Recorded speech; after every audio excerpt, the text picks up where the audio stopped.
क्या आपने कभी सोचा कि जब दुनिया भर की सरकारों के पास नोट छापने की मशीन है तो ये सरकारें भला ढेर सारा पैसा छाप सबको अमीर क्यों नहीं बना देती? सोचिए, अगर सबके पास अनलिमिटेड पैसा हो जाए तो क्या होगा? अरे भाई, सब अमीर होंगे और क्या होगा, सब के सब अंबानी बन जाएंगे।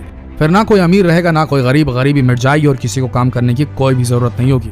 बस सुबह उठो, पैसे उड़ाओ और उड़ाते रहो। फिर तो कोई भी भूखे पेट भी नहीं सो पाएगा, ना कोई किसान मरेगा, ना किसी को सरकार से शिकायत होगी। तब तो कोई भीख भी मांगते हुए नजर नहीं आएगा, हर तरफ खुशियां ही खुशियां होंगी।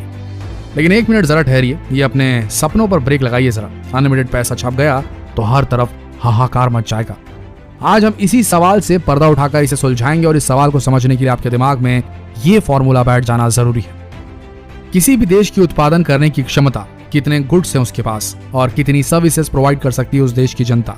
सर्विसेज यानी कि डॉक्टर कंसल्टेशन से लेकर के ऑटो मैन्युफैक्चरिंग तक जितने भी हैं। गुड्स का मतलब दलहन तिलहन से लेकर गोल्ड तक जितने भी एक देश के पास गुड्स और सर्विसेज होते हैं उतनी ही करेंसी यानी कि मुद्रा उस देश के पास होनी चाहिए। यह है फाइनल फॉर्मूला।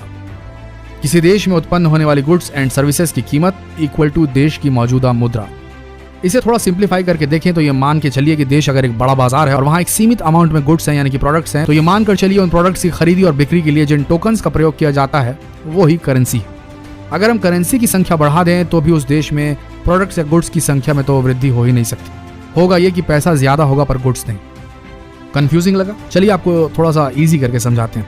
अब हम इस बात को उदाहरण के जरिए समझते हैं। मान लो कि किसी देश में 5 लोग रहते हैं और सबके पास 100 रुपए हैं और उस देश में 50 किलो चावल पैदा होता है। तो उस 50 किलो चावल का टोटल कीमत कितनी होगी? 100 गुणित 5 equal to 500।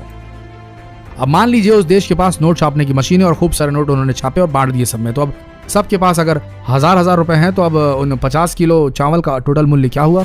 1000 into 5 equal to 5000। अब उन्हीं 50 किलो चावल की कीमत 500 से 5000 हो गई। ये आपने गौर किया? मतलब तो आप अब समझ ही गए होंगे। नहीं तो चलिए थोड़ा और विस्तार से आपको समझा देते हैं। सरकार जितना ज्यादा नोट छापेगी उतनी ज्यादा महंगाई बढ़ेगी और इसी को हम मुद्रास्फीति भी कहते हैं, यानी कि डीवैल्यूएशन ऑफ करेंसी हो जाएगी। चलिए इसे हम आपको दूसरे तरीके से भी समझाते हैं। मान लीजिए कि सरकार ने बहुत सारे पैसे छाप दिए और सब मालामाल हो गए, सबके पास लाखों करोड़ आ गए।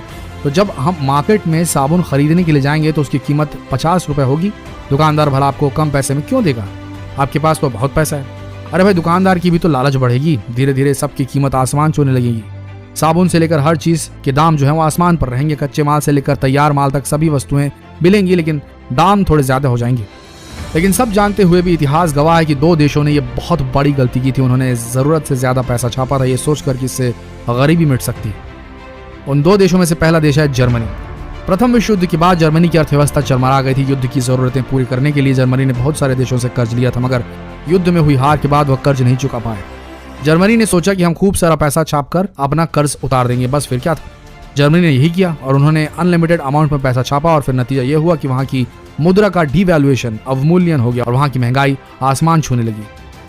दूसरा है जिम्बाब्वे। बहुत साल पहले जिम्बाब्वे ने भी जर्मनी जैसी गलती की और बहुत सारी करेंसी छाप दी, जिसका नतीजा हुआ कि वहां की मुद्रा का अवमूल्यन यानी कि डिवैल्यूएशन हो गया, हजारों गुना बढ़ गया जिससे, और अब लोगों को ब्रेड और अंडे जैसी बेसिक चीजें खरीदने के लिए भी बैग भरकर पैसे देने पड़ते हैं, क्योंकि करेंसी ज्यादा छापने से वहां की करेंसी का डिवैल्यूएशन हो गया है, अवमूल्यन हो गया है। इतना हो गया है कि एक यूएस डॉलर की कीमत 25 मिलियन जिम्बाब्वे डॉलर के बराबर हो गई है। इतिहास में इस घटना को जिम्बाब्वे की अति मुद्रास्फीति के नाम से जाना जाता है।